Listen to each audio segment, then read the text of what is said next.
Aayushi. Okay. Hi, Shreyashi. Hi. Hi. Good evening. And also a warm welcome to everyone who's joined this webinar on this Friday evening.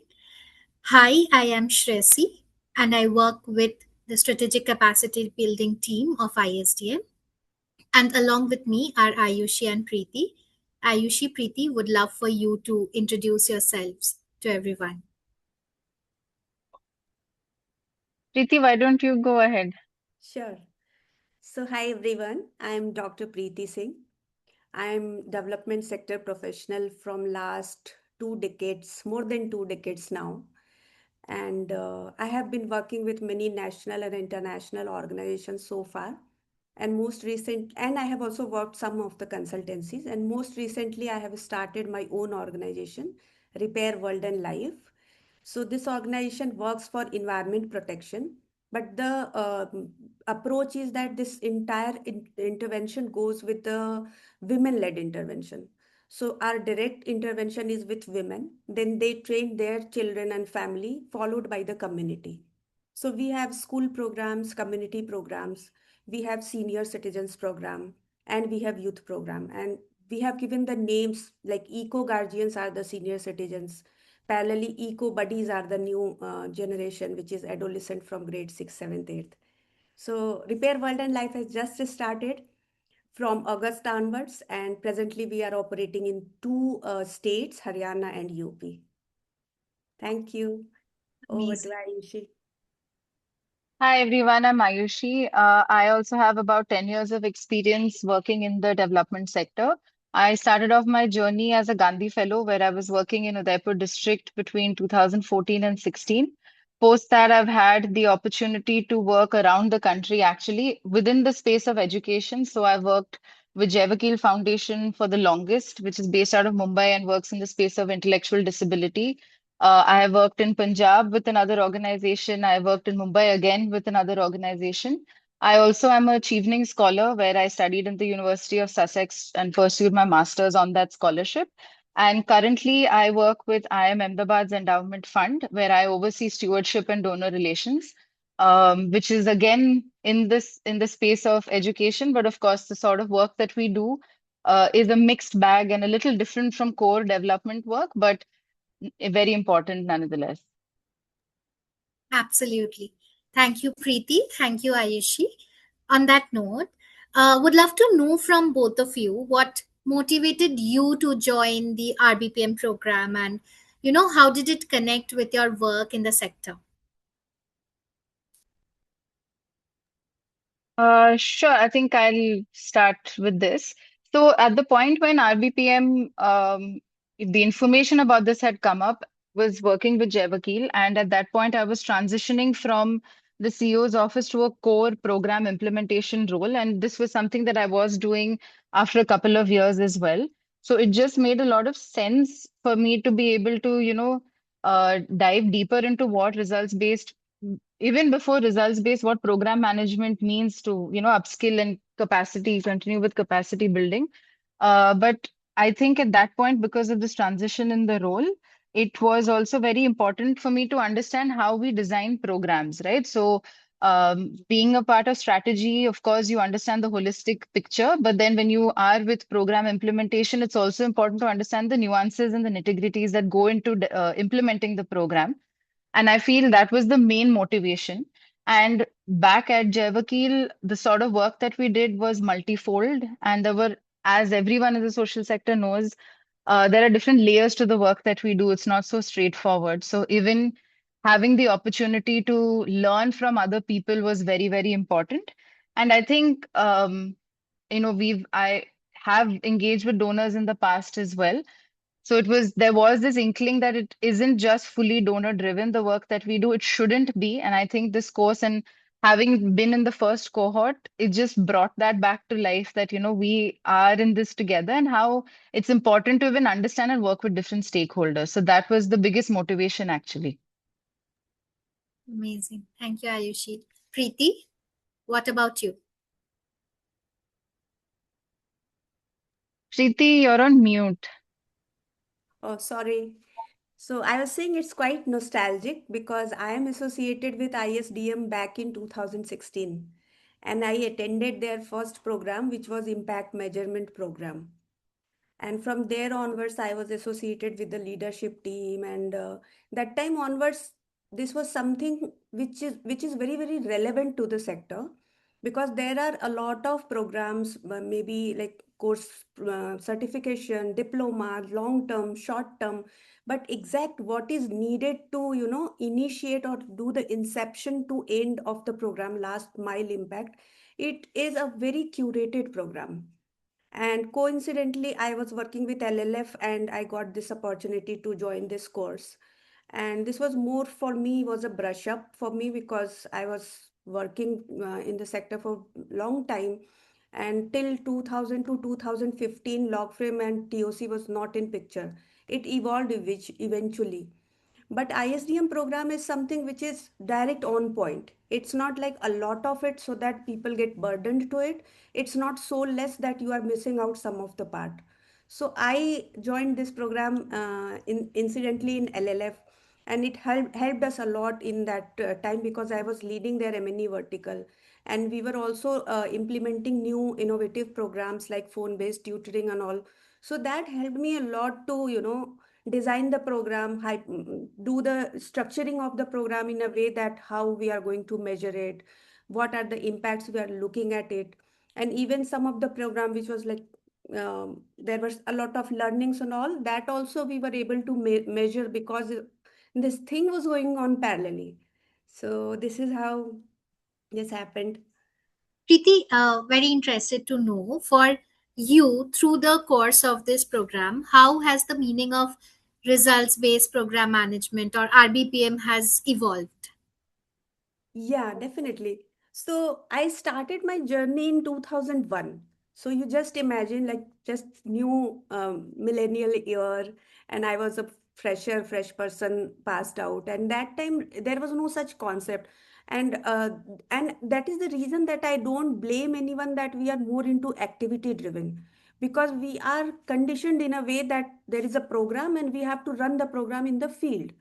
So we are more into activity driven conditioning. So I have seen this first hand experience in evolving this activity based program to outcome based program and eventually impact based program. So I have seen this shift from, initially I was a program person from 2001 to 2011, and I was also a team field worker, then manager, then senior manager, and I was more into activity driven कि चलो आज हमारा एक event है वो हो गया, उसके हमारे पेपर्स बन गए. But what is MIS system, why documentation is needed, why are we doing it, what input and activity leads to output was something that line was missing.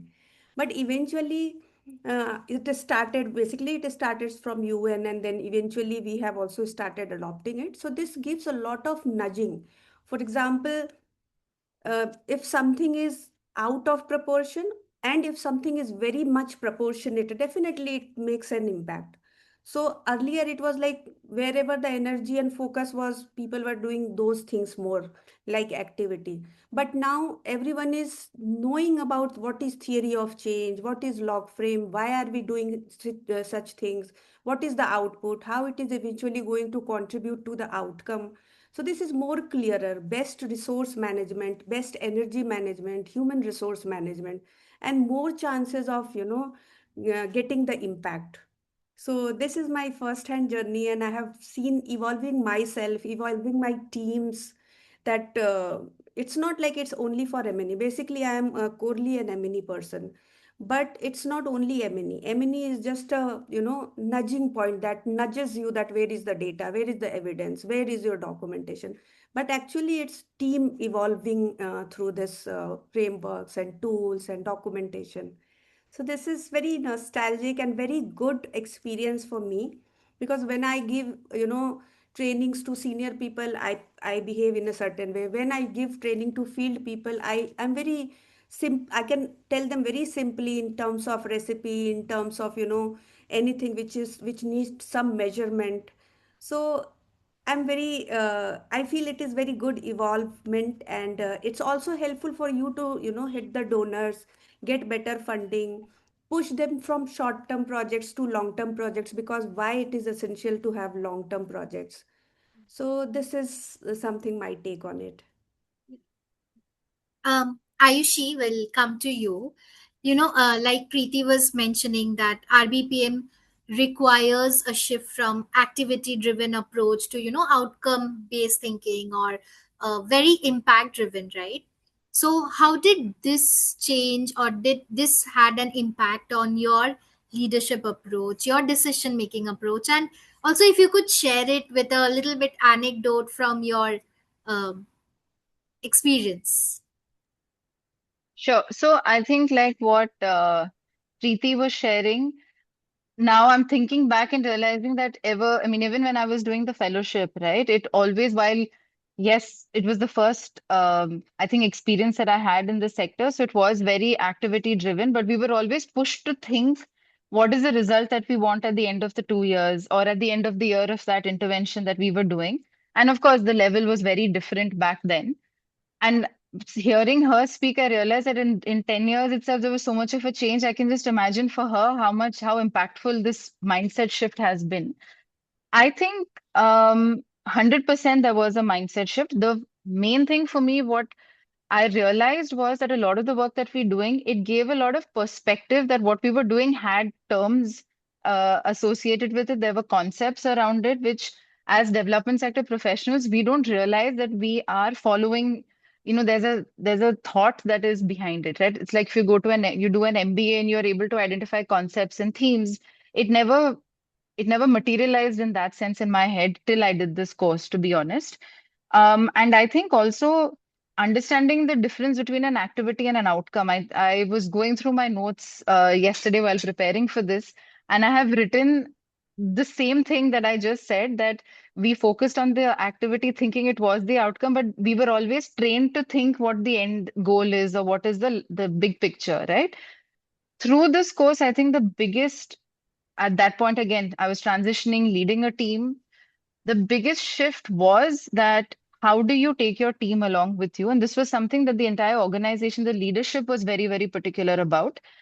And when we say take the team with you, is understand what their perspectives are, what are their challenges. So the whole stakeholder analysis, right down to your external stakeholders, for us it was speaking to the parents, speaking to any external visitor who came, speaking to government officials as well.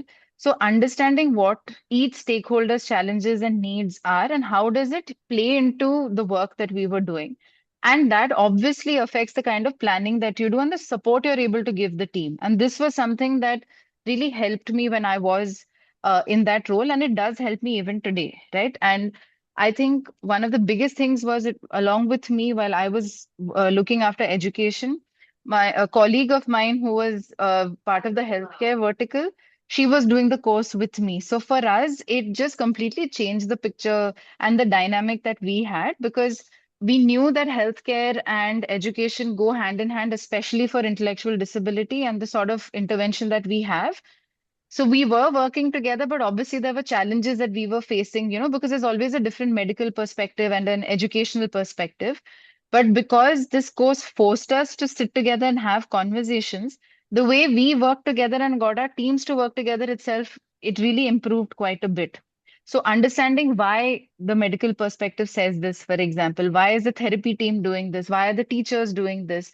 A lot more dialogue, a lot more working together, of course, was motivated through this, and it helped that there was another person from the organization who was doing it, right? So we had a lot more, we streamlined the kind of conversations that the therapists and the teachers have. There was resistance, but then understanding why that resistance comes in as well, right? So we once a week had this thing where, the teachers would meet with the therapist for about 45 minutes and discuss cases, and then because they would take it back into the classroom, or it would give the therapist a new perspective as well. So that was something we were able to streamline quite a bit.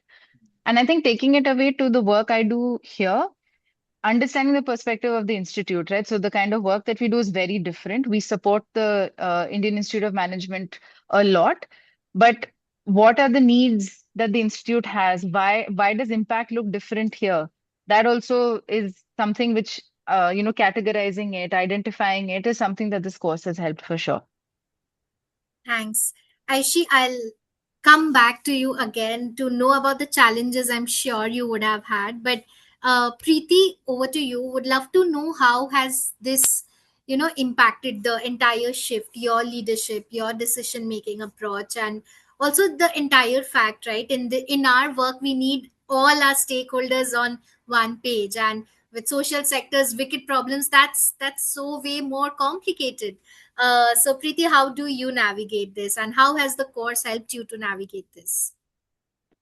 So I'll start with one line that this is like this shift is a strategic from moving, activity to impact is a strategic shift, and that leads, through the leadership.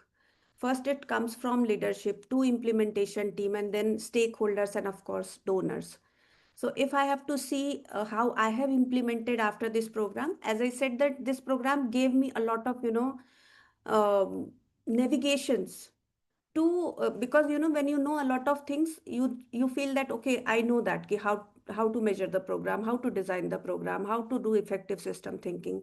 But just after going through a structured course for 3 months, and then you design something, which fortunately happened to me, because right after the program I started my own organization, wherein everything was in stake and everything was from the scratch, where donor management, stakeholder management, team management, and the organization management, everything was going on parallel. So this program helped me in terms of right from root, what is the problem, why I want to work, because the pitch deck starts from there. That why are you thinking about changing the environment? Is it a simple that if one person is reducing the plastic or working on, gaining the carbon credits, how it is going to impact? Because this is a bigger challenge than just, contributing through an individual person or group or a small village or community. So here the program comes that what is the problem and how much of this problem is I am going to identify, cater by my program. So problem identification, root cause analysis, the need assessment, and then designing the program based on that. Then we thought of let's do the school program. No, we started with community program. So in that community we got a lot of insights that okay, uh, it's better way to parallelly go with the youth, because it is very important that maybe taking this approach that only this will be women led program will not be that impactful. So students are something which also we have to work upon. So learning, documenting those learning, changing failure into learning, these all things were component of this 3 months program. And M&E is of course, so we started with collecting the data. So my team who are there, they are mostly volunteers, so they knows that going and doing an event on environment protection and talking about three core habit change is not the main thing. It's not only like we have to deliver the activity. What are the data is saying? Are we collecting the data? What was their behavior before the program, and what is the behavior after 1 month of the practice we have introduced to them? How much challenges they are facing? And we are noting down everything. We have like completely monthly modules, and we are measuring their effect and collecting their problems, that why. And we are also because of the program and the systematic approach, we are also like not asking them to change their behavior, we are just nudging them. We ask them ki, how many polythene bags you use average in a day or in a week. So if they are saying 10, so can you easily reduce it to 8? We are not asking them to completely change to cloth bag. And then we also come with this message that we are not like forcing you, you try, and let's see next week what is the result. Mm. And then some of them says that no, no, no, we have like used only 5 plastic bags.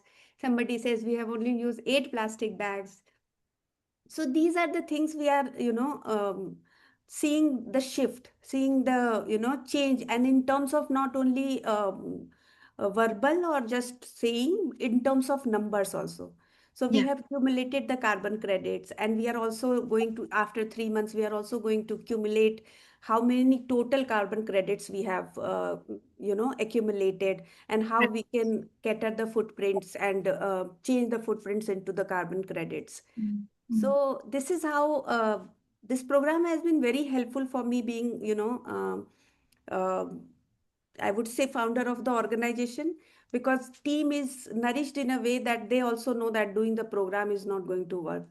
And at the same time, I'm also consulting with few organizations, and some of the organizations, they started few years back. So that time their understanding about the program, and now their understanding about the program, they themselves says that now, because I used to ask them that when funder is asking you, you should have all entire kitty.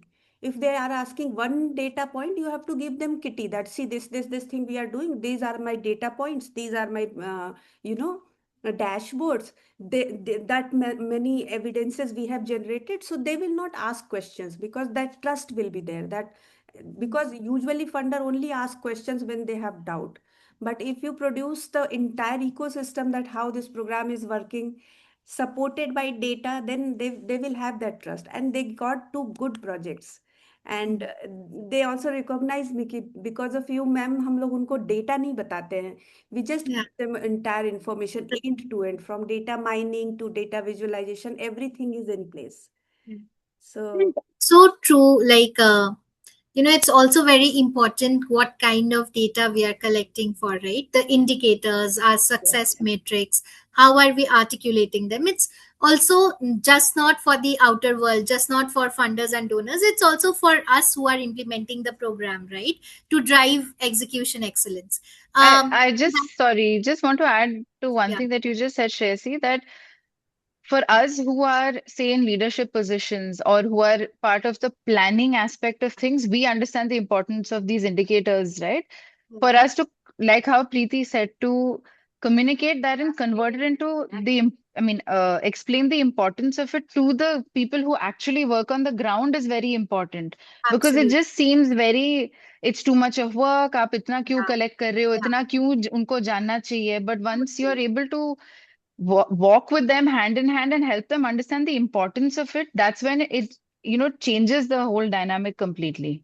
Yeah, yeah, amazing. Ayushi, like I was telling you, like it's when we do a classroom learning or when we are a part of a course, everything happens in a very simulated, safe space environment, right? But when we take our learnings into the ground or to our real world, there are always frictions, right? And that is where we as individuals, as working professionals, need to translate our learning contextualized to our ground reality. Would love to hear from you what has been your challenges and how did you address them, and of course how the program helped you address these. Sure. See, firstly, I think uh, this was the first time that I was doing a course that was hardcore social sector, development sector, right? So while yes, it was a safe space, it also was, I think the acknowledgement that we had was that we were all people working in similar sectors who were either working with similar donors or with the same donors, right? So that itself brings a different dynamic into the classroom, which is a good dynamic because at the end of the day, there was a lot of support that the cohort gave. And we had a lot of people who were from different levels from the same organization as well, or worked in different geographies. So their perspectives and like, Preeti has 20 years of experience. We had people in our cohort who had 25, 30 years of experience and those who were freshers as well. Yeah, Now, in terms of the challenges, there are different layers to a challenge that we are working towards or the cause that we are working towards. So I'd say that the challenges were twofold, right? So one, of course, was what we were learning in the classroom, this whole concept of theory of change, making your logical framework, all those things in all the organizations I had worked for, I had done that for one, like because I was part of resource mobilization. And we had to, and we were a small team and we all worked together on it. No one at that organization at Jayavakil, other than the M&E team or, 5 people, nobody even knew that those things existed, right? So even the importance, so till then, and I had very conveniently forgotten that LFAs existed when I moved back to program, right? So when we would have team meetings of, quarterly reviews or when it was time to speak to the donors, because typically that was when this paper would come out, the team would just say कि आप ये क्यों ला रहे हो, ये मतलब कौन देखता है इतना, right? So even to help them understand why, like I said before, to help everyone understand the need for planning down to that detail. So that was the challenge. But I think for me, the challenge was that I shouldn't forget these concepts and these things, right? Because again, there's just so many complexities that we work towards. The other challenge was the other way, that intellectual disability is such a complex area of work. It's very, very niche because there's not a lot of people who do that work, not a lot of people who do that work at the level the Jevakil Foundation does.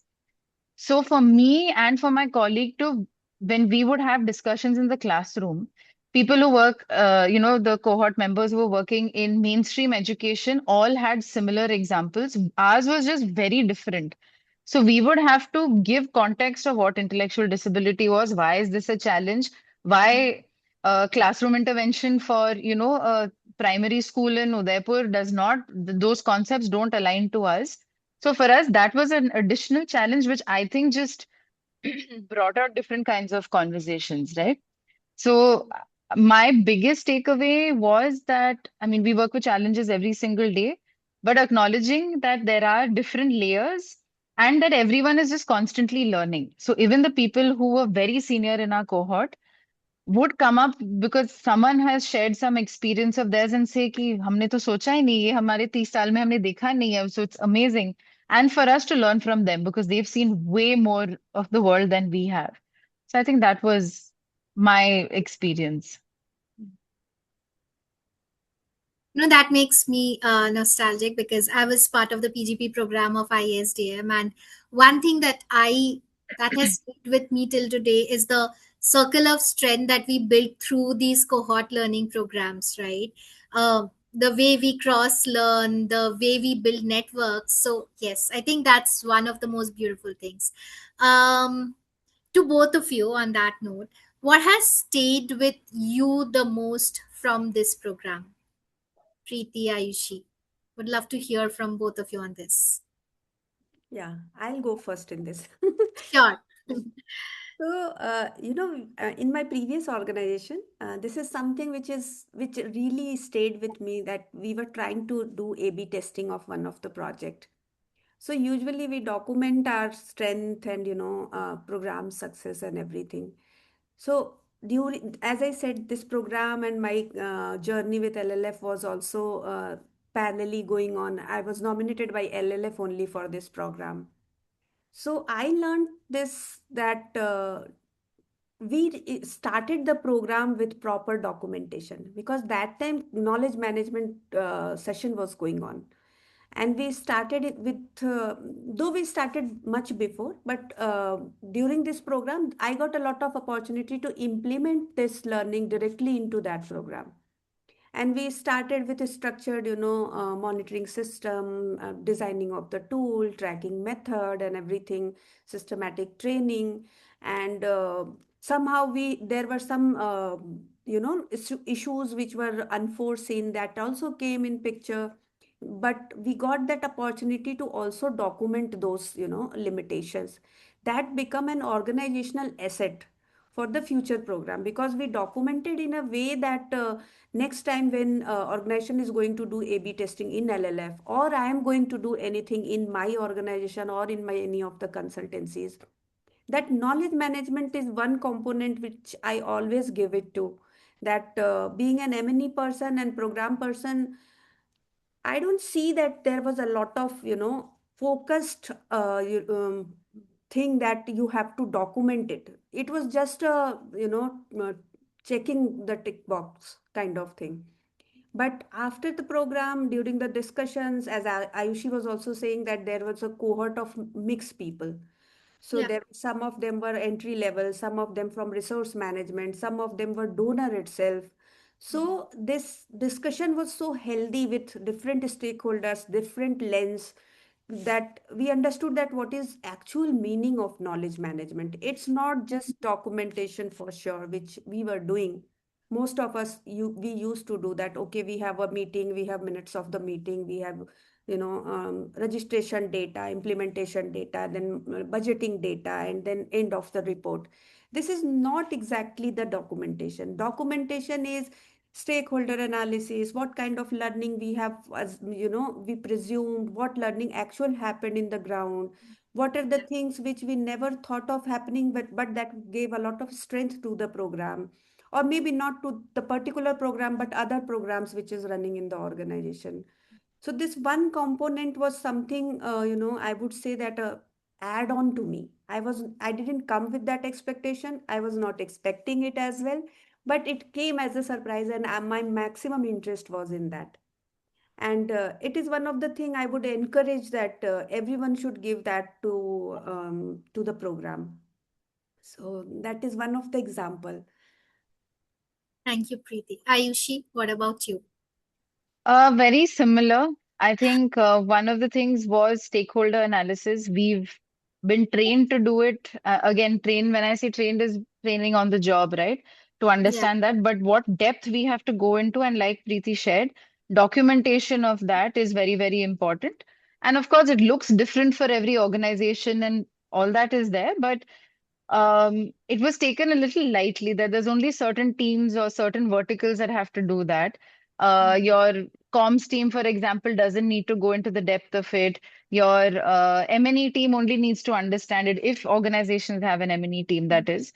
So understanding and actually going into the depth of it. And the main thing I think within stakeholder analysis for me also was identifying internal and external stakeholders. Of course, we did that.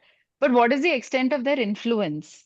So when we were doing, I still remember we were doing an exercise, and of course, I don't remember who the facilitator of that session was, but then he had said that take examples of your organization. So when we were breaking it down, we realized that, in certain cases, who we felt were our internal stakeholders, our parents, for example, they were a negative influence on us for certain things, but the government is a positive influence, which for us, we thought it's the other way around in certain cases.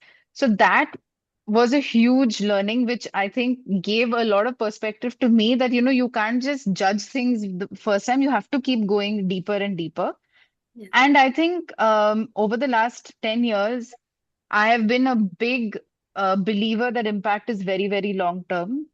We use the word impact very loosely, very vaguely, which was just reiterated in this course. And I think, especially in the spaces of, disability or yeah, education, when it is very, very long term. So even over here, for example, if there's a student, because to do an MBA is expensive, if there's a student from uh, a lower income family who's getting a scholarship, we don't know, we can't predict today what the long-term impact is going to be. It just might be that because the person has gotten a scholarship, has not needed to take a loan, for example, to study at IIM Ahmedabad, that means that that person can actually go out and do a job or do work in a space that they want to, that necessarily does not pay the highest. So you're not necessarily running behind just the highest pay, but you're also exploring what your passion is. And we've seen a lot of cases in this, but that's only 5 years after they've graduated. So that's not something that you can see right now, right? yeah, And that being said, the importance to identify the short-term outcomes and the wins that you get in the short term as yeah, well. And of course, when you're working with donors, I think I have worked with donors at different levels over the last few years, being for us to be very, very true to the core of the work that we're doing and to take them along in the journey. actually, It has become really hard. And I specifically remember having this conversation where the pool of funders is the same for almost every organization. So it does get a little difficult because obviously you want funding. We don't want any organization to shut. But it becomes very important to not be fully driven by what the donor wants, but to help them understand why we're doing what we're doing. So I think that realization that we're not alone in that fight, where everyone is going through that, but there are ways that we can work together with the donors. That also I think was is a big takeaway, and it's stuck to my head, it stuck to me for sure after that. right. What I'm hearing from both of you is also like, how this program helped you open your own blind spots became a refresher, and also align first yourself and then your larger teams to the purpose of everything that we do, right? Because once we are aligned with the purpose, then we just do it more diligently and it becomes more natural to us, right? Yeah. I um just, sorry, yes. just wanted to add one thing, and I heard Preeti also say bits about that. And like you said, is to be reflective as well, right? So again, we are trained that we have to be reflective, but what are the tools that you can do to address and to course correct? That Yeah. again is very critical, exactly like what Preeti said. How do you work with your team? How do you see ki, what can we improve? That also is very, very critical. Beautiful. Preeti, what does managing for results mean for the future of social impact organizations in India? That's a very good question, I must say. Yeah. So managing result, if I see beginning of my career and now it's completely changed. It's 360, I would say. Because initially managing the result is just there is a program design and one is implementing it and sending the quarterly annual report to the donor. But now in a development sector, India, alignment uh, of the program with the problem and alignment with the impact is something I will call it as a, managing results. So it's shift. The first thing is that shift from activity to outcome for sure. And from shift activity to outcome takes a lot of steps, so like clear and measurable impact should be there. And that should be with all the team members. It's not like, as Ayushi was also saying, it's not like M&E team or leadership team or decision makers. Impact, what is your impact and how you're going to measure it? It starts from the input to activity. And once this input and activities are placed in a proper way, then obviously output will come as we are expecting it. And those outcome will definitely going to contribute to outcome and then the long term impact. Because I completely agree with Ayushi that we usually take short term projects and we claim that we have we have got the impact. It never comes. We call it impact as a moonshot. It's just a moonshot. We are reaching to the impact is also not very much sure. So we also break it into short term impact and long term impact. So the second step I would say, managing the result is that breaking down the impact. What is your impact journey? That is through theory of change, which was very well, very diligently taken care of in the this course as well.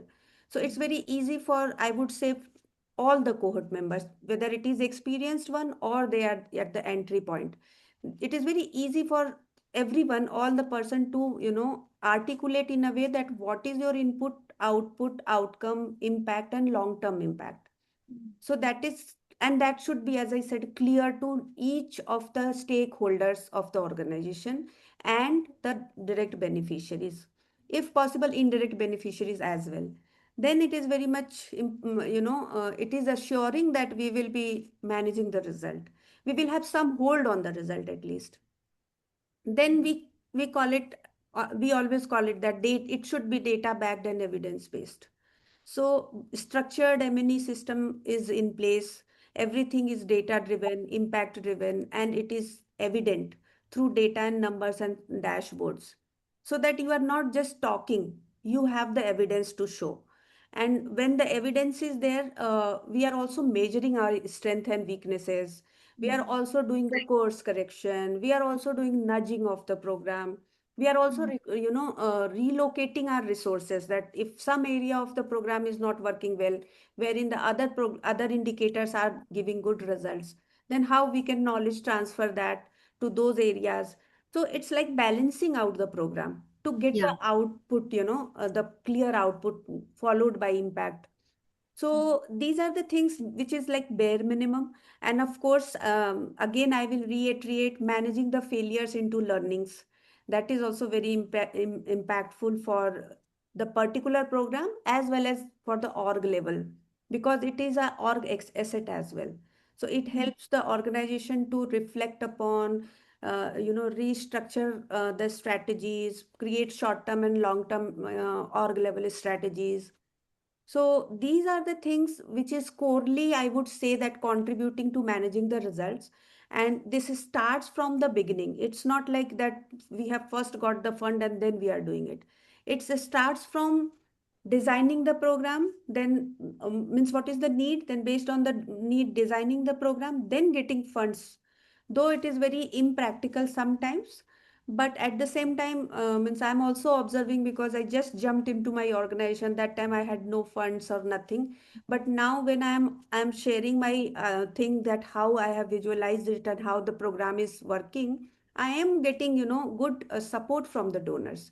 They understand, because we have, did this program in a way. We did the hypothesis, then what are the areas where we can contribute to it, how much we can contribute to it, what will be the strategy, who will be our stakeholders, and what impact we are going to create in 3 months, 6 months, and followed by 1 year. So managing the result is something we have to nudge the result. We have to see the, roadmap through theory of change and breaking down into logical framework. And then based on that, if we are doing the activity, and we are also getting the data out of it so that it is evidence based. Right. And it also helps from zooming in to zooming out, like Yes. like we were mentioning, right? Like every day when we are lost in our daily activities, we often forget what this activity will finally lead us to, right? 5 years, 10 years down the line. And it's very important for us as professionals working in the social sector to have that intrinsic motivation as well, because there's a lot of burnout happening. And I think when we keep our focus on the long term impact, the change that all of us, the donors, the social purpose organizations, the government, everyone, all stakeholders, the community together are, aiming to bring, right, towards the goals of Viksit Bharat, it just becomes an intrinsic motivation for us to work holistically. Just On I will share one example also of this managing the result, because this is just 4 month of this organization and Yeah, we have a school program. yeah, So the quick module goes like that. We are just going for one touch point and we are introducing them three practices. One is that they consume homemade food, and they use last bit of their pages as a rough work or whatever, but don't leave a single page. And the third one is that they try to use bucket water, or they just use mindful shower. So I'm just thinking sharing how we are managing the result. So when we introduce this to the children, they were like, "Ki, it's not possible. हम तो कुरकुरे खाते हैं." And even mothers were also like that they will not understand. And giving them steps of climate change and how this processed food is getting 4 steps and all. It is very theoretical.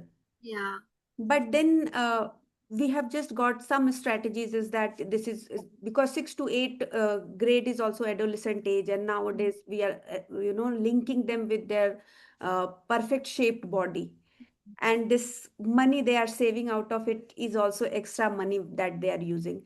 So that way they have adopted it, and when we went to next touch point, it was a very very good gap. Means we could see a measurable difference between their processed food to homemade food.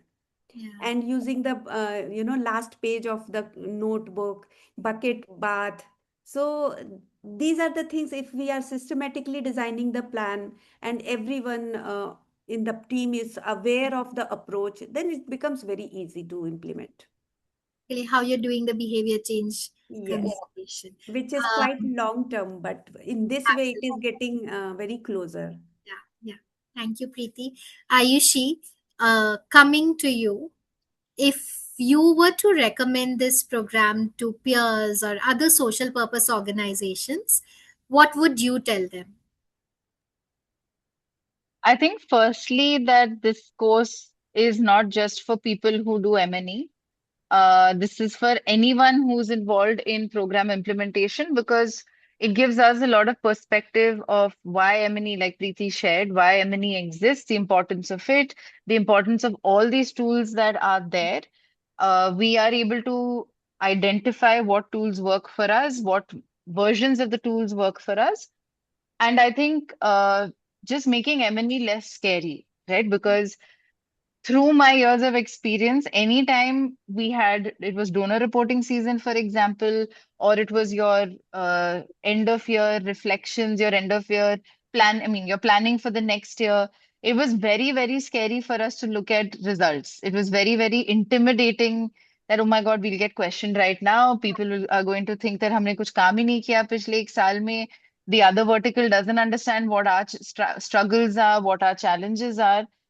So it's important for everyone who's involved in any program implementation to understand the importance of program management and results-based management as well.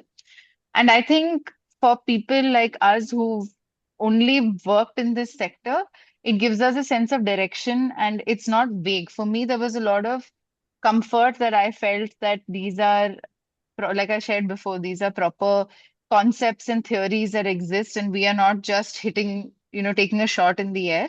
So there's a lot of comfort in that for sure. But I think um, the opportunity for us to interact with people from different organizations, there's very limited spaces in our sector where we have opportunities to engage at this level because this course will force you to speak in class because there are points allocated to class participation, right? So you are forced to talk in class, which is a great thing, I feel. And you're able to ask questions, you're able to read up about other organizations. When they share challenges, you're able to add on to that.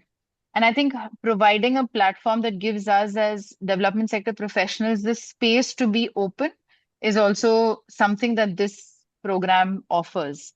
And there aren't enough spaces for that. And I feel conferences are not enough. It's important for us to have safe spaces like this as well. Yeah. And for me, I think that is what I would tell any organization. There's a lot of learnings and there's a lot of takeaway for sure. But and I think, sorry, just to add one more thing, I don't know a lot of people who work in the space of intellectual disability, for example. It gave us the opportunity to talk about that, to even put into the minds and the radar of our facilitators and the people who were leading the course that there is a cause like this that exists. So we could see the change towards, I think say month 2 or month 3. There was a lot of reading that the facilitators did on this on the cause as well, or asked us questions. So even for us to bring out different causes is very, very important. And that was a great space for us to do that.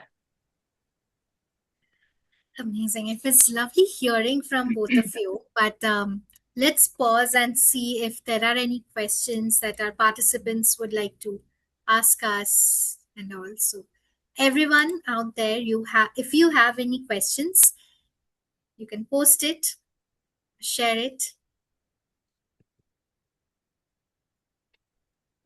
I have a question to ask the people.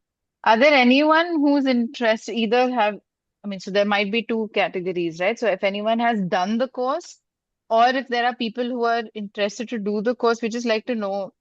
I mean, I'd like to know if there's anyone who's looking at signing up for the next cohort. Um, there's also one question from Pooja. So, how much time do you think a program should focus on setting expectations with the donors? Who of you would like to take this answer? I think I don't know if a program so it is a mindset and a behavioral change. We still are, I think, working very, very hard with a lot of the donors to help them understand the importance of one, of course, funding the space or funding a particular organization or cause, but also the mindset shift, which we are seeing, slowly amongst the donors that when you are funding a program does not necessarily mean the money goes directly to the beneficiary. It goes to the team that works with the beneficiary, right?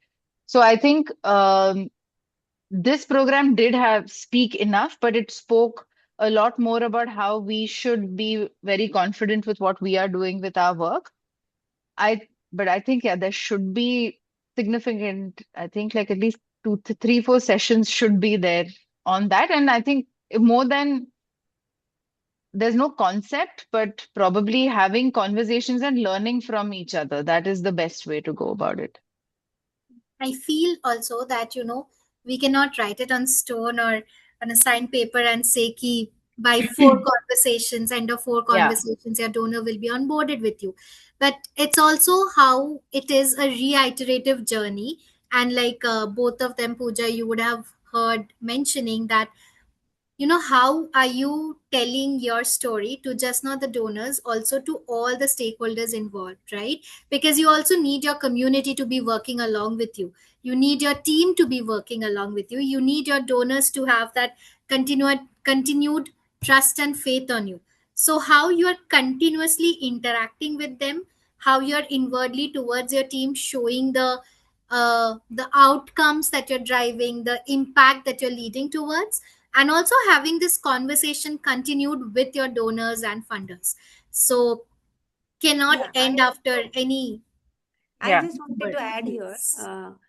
in the same question that this is very important aspects what Shreyashi and Ayushi said. But more importantly, that interacting with donor, they believe in numbers. They will believe in evidences. So when we are reaching out to the donor, it's non-negotiable for them as well, and Yes. similarly, it is non-negotiable for the implementing organization as well. we Yes. are we have to have that synergy that see this is what we are doing and we can generate impact in so many of years. So if donor is also in that understanding that I want this impact sooner, or I want in this way, that way, so that interaction is also very much important in the beginning itself, so that there are realistic targets are defined, and then eventually that targets are being met as well. Because I usually see that implementing organization, they are more into getting the fund, cracking the fund, and donors also want that there are certain conditions and these are my organizational mandate and we want the result by then. So whether it takes 3 months or 4 months or it extends for another month, but it is very important to set the common mandate for that particular project.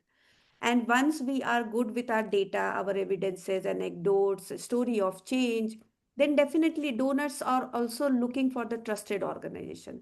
So they will not only give the fund, they will also continue, rotating their Supporting the resources program. to the Yes. same organization, because they are equally looking for, meaningful change in the community and in the ground. So I feel that there is no timeline for it. Yeah. It is more of the mutual alignment and more of the common setting of the goal. Yeah. And how you continue to cultivate your trust. Yes. So Sanjeev also had a question. How is the shift from activity based to outcome oriented programming impacting program managers?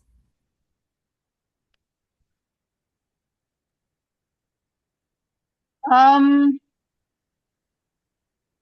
I think it's a learning journey for sure. For us as well, for me especially, it was a learning journey.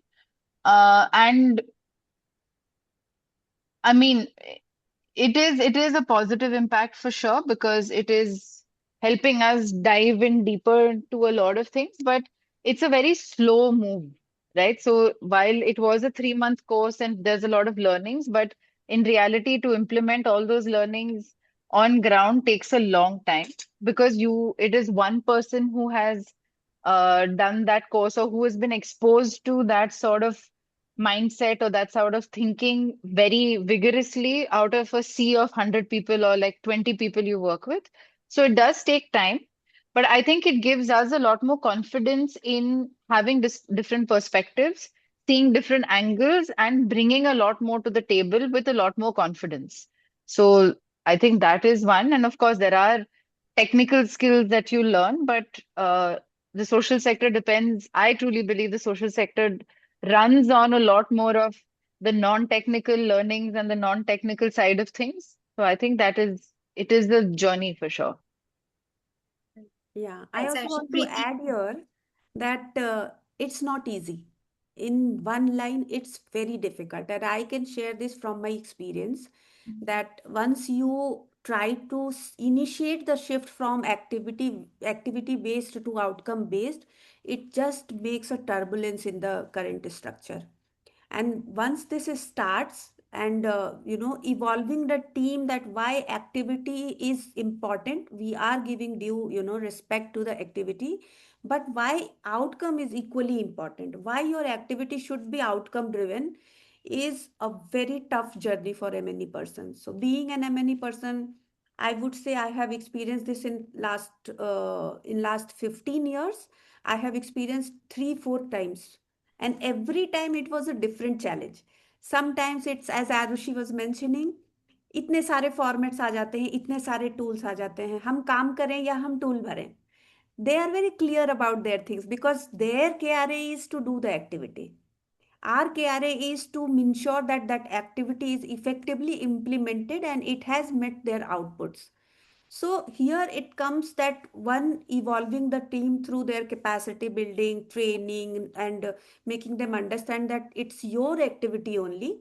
But once this activity converted into the evidence through data, then your activity is more powerful. Then you will not say हमने 3 events किया. You will say मैं हमने 3 events किया, out of it इतने person आए, इसमें इतनी सारी चीजें हुई, we met 3 indicators, leadership skill improve हुई बच्चों में. So एक तरफ आप एक स्टोरी सुना रहे हो, एक तरफ आप नंबर्स बता रहे हो, तो definitely you will have more confidence when you are speaking in front of your donor. And other way around, sometime it that push is needed from the leadership team, that you have to do it, and once they will taste that fruit, they will understand that this is very much important. So it's kind of practice which depends on the cohort whom you are introducing this practice. But once they understand that, then M&E team is just to look at the data and give them the insight that, see, here you are doing great, these are the data you can improve through this practice. So I would say that it depends, but it is very very important to do this turbulence in the beginning itself. In fact, the person is joining within 3 months, they should go that, see, this is how this organization works, and this is how you have to operate, and why this is important. To make them understand that it is not, we are not imposing anything, but this is something bare minimum. Thank you. Um, Anybody else has any other question? Can please post it.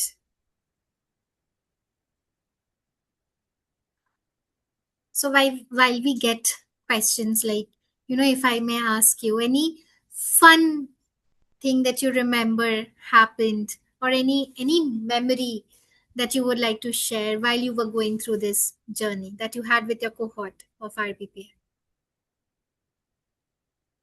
I have one, which was quite, it was quite fun actually. So, again, I've forgotten, I think it was Monish, who was the facilitator, and he would ask these hatke questions. And then he'd say, ki, whoever gives the answer, I'll give you 10 rupees or 20 rupees or 50 rupees. And for the first class, we thought that, it's a joke, and he actually would ask us for the number and Paytm it. And it was hilarious because he made it a lot more fun, and we were all people and we argued quite a bit in the classes as well, but we were all people who had busy Saturday working days, and then we would have to negotiate with our organizations to give us 4 hours off so that we could be on for the class. And then I think I would look forward to his sessions a lot. Not big, I mean, with the hope, of course. I mean, I have won 50 rupees from him as well, which was, I think, the biggest win for me. But more than that was also, he just really made it fun, right? And Yes. he understood and acknowledged that, that y'all are all working professionals. So how is it? There has to be a takeaway, and there has to be something that brings us back to the course. So I think that was superb. Great. Preeti? For me, yes, Munish was one fun because he used to say a lot of liners also. Yeah. So, and that was one. So I would not take more than that. I would like to, share here in this table is that one of the point which really touched me is that it was a 3 months course. We were working on, weekends, sometime in festivals as well. But I really liked that for the assignment, the team, ISDM team, they were so behind us. And especially there was a group assignment. And I used to travel a lot during that time, so my input was sometime not given, and then they used to reach out to me, and then we used to shout out to the person who was taking lead on it within our group. So this was online course, but it has so much synergy, so much affection, self support, supporting each other, and then working online platforms. Despite of that, we got a lot of good bonds in that group. So that is something I really, that was my takeaway, that team had a lot of, they gave a lot of effort to it, they nourished actually to us for and these things. So that was one point. Second, I liked this course. It was short term course, and it was the course which is very well curated. As I said, I have experience working with ISDM from 2016, so I know how much homework they have done. And I have also worked with some of the alums, they were in my teams from ISDM. So the way these freshmen think, the way other experience, professional things is completely demarcated. I could see the way they work in this, professional space. So that is something gives me that strength, that this is a very structured course, and they prepare youth in a way that they can go and perform in a proper way. Same respect like from any other certificate course or any other course, which is I have seen in this entire system, all the courses. One of your current student is also, I'm consulting with her in her organization building, so she was also telling me that I'm doing the project management course there. So I keep encouraging people that if you really want to know what you exactly want to know, go for this course. Otherwise you will get confused, because a lot of information is also not useful, so less is more. So yeah. Thank you. On that note, it's already 6 to deep gratitude to both of you and everyone who's joined this webinar. Happy Friday, happy weekend, and good night. Thank you. Okay. Thank Thank you you. so much. Thank you.